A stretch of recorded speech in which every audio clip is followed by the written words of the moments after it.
Hello comrades, it is I, Only Easter Airsoft. Today I make video to show you my custom CYMA Rpk-74 light machine gun.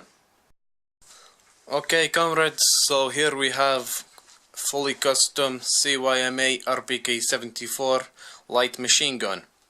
Class A. So exterior modifications on this weapon. There are not many. Firstly, we have the flash hider or muzzle. Now, on the real Rpk-74 light machine gun, the flash hider is similar to the front of non-progressive capitalist M4 muzzle. It is cylindrical and has the 4 holes. I replaced it with the AKM style flash hider or muzzle.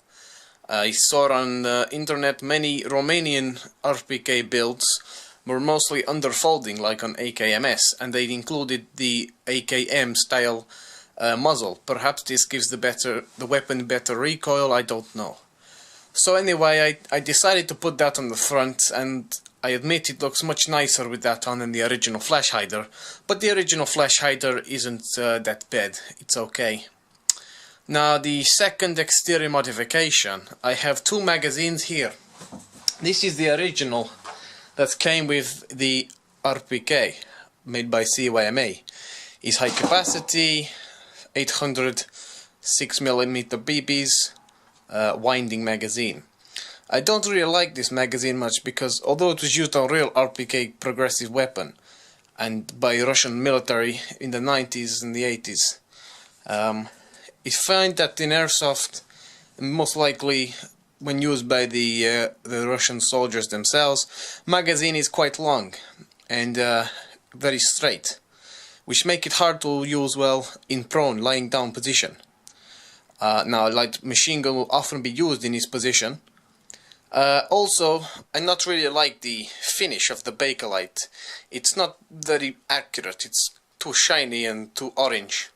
So what I did instead was buy this very unique CYMA, also 800 round full metal high capacity magazine. Now this is Rpk-74 style. Original Rpk-74 fired 6.62 progressive Russian military rounds. But the Bakelite magazines used the 5.45mm rounds, which is smaller but more accurate. Although this is an accurate magazine for this gun, it sits better. There is no rocking motion. It's also more sturdy and also is easier to use lying down. For example, I put magazine in gun and as you can see it goes in nicely while the gun is lying down. This magazine is manufactured by CYMA and is much better quality than their usual pot metal style AK magazines. It feels much higher quality metal. Anyway, more modifications. The stock on Rpk-74 by CYMA was quite wobbly when I first had it. Now it's held in by 2 screws, but which go in the top and the bottom, but the space between the wood and the pins on the side, there was a bit of a gap, so it would wobble left to right. So what I did was undo screws, remove stock, and put some progressive blue tape on the pins inside. Then put stock back on, nice tight finish and no wobble. 2 more slight problems was that the front, from the hangout onwards, was also wobbly. Now the whole front mechanism from the handguard to the end of the barrel is actually held in place by 1 pin and 2 screws on hop-up unit. The hop-up is actually screwed onto the outer barrel. Now this was quite annoying.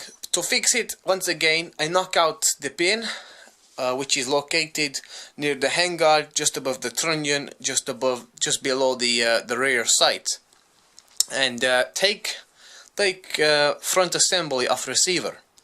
Then I use progressive blue tape to wrap 1 layer around barrel where it goes into the receiver, and this fixed more or less the wobble problem. It's easy fix.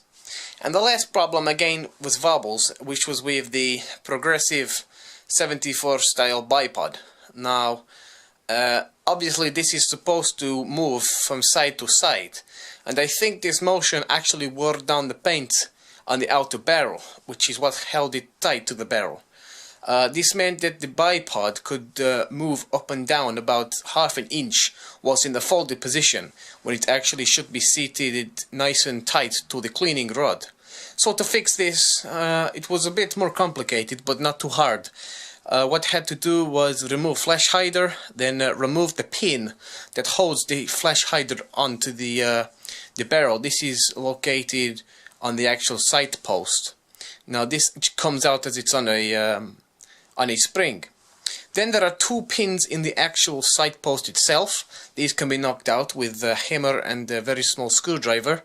Then the front side comes off, and which allows the bipod also to come off. To fix this, I simply use some plumbing tape, or I think it's called PTFE. It's like white tape. It's held on by friction or something. It's not sticky. And then place bipod back on, and put sight post back on. Knocked in the two pins and the muzzle pin. Then screwed muzzle back on. Now bipod more sturdy. Bit stiff from moving left to right, but sits nicely in place, tight to the cleaning rod. Now internally there are only two modifications with this weapon. When I first had it, the spring and the motor. The spring was actually cut down M130, very weak. Weapon fired only about 250 feet per second, which is no good for weapon of this use. So I replaced it with M120 spring. Now this gives it about 380 feet per second. And I also replaced the motor, which was designed for very low powered springs, with a high torque. So this boosted the power to about 380 feet per second, and the rate of fire is about 600 to 700 rounds per minute. So if you do get CYMA Rpk, there's a few tips to help make the weapon more solid and sturdy. But if the internal spring hasn't been replaced by the manufacturer or the retailer, then you shouldn't need to worry about replacing any parts, because the stock parts with the weapon are quite good. There is only one small problem with the internals, and for some reason, unlike the AK-74 by CYMA, they decided to use a standard AK-47 length inner barrel, which is 455 millimeters, which doesn't go all the way to the end of the RPK's outer barrel. You could probably get away with M16 capitalist design inner barrel for this weapon, which is the only time you're allowed to do so. Otherwise the duty car will be called on your ass. This will sit nicely in the inner barrel, outer barrel, sorry, and will give you more range, more accuracy. But the one that comes in there is a semi-tight bore anyway, 6.04 millimeters, and stock CYMA, so it's not really something to worry that much about. It's easy to replace the inner barrel. It requires removing the front assembly, removing the hop-up and barrel, removing the barrel from the hop-up, and then swapping it for the new one. But anyway, that is my video about my custom Rpk-74. It's a very good gun. I use it a lot. CYMA is brilliant airsoft gun manufacturer. Their guns are solid, well made, and last for a long time. So thank you for watching my video. Remember to like and subscribe. And next I'll be showing you Bastard Child of AKM versus other strange AK parts.